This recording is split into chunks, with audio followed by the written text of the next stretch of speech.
Raza segmental, curiosidades de la raza. Esta raza bovina tiene su origen en Simme, en Suiza.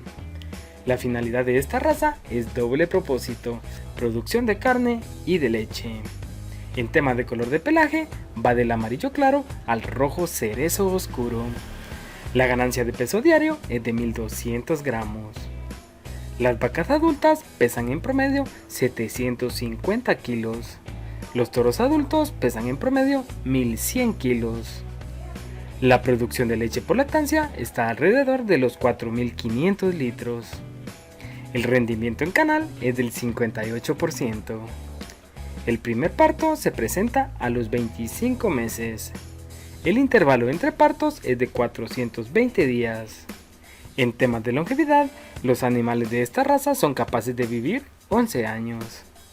La pubertad se presenta a los 16 meses.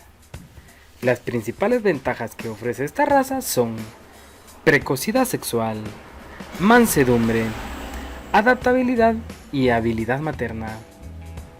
Esta raza se adapta a temperaturas de menos 33 grados centígrados y puede adaptarse hasta 35 grados centígrados.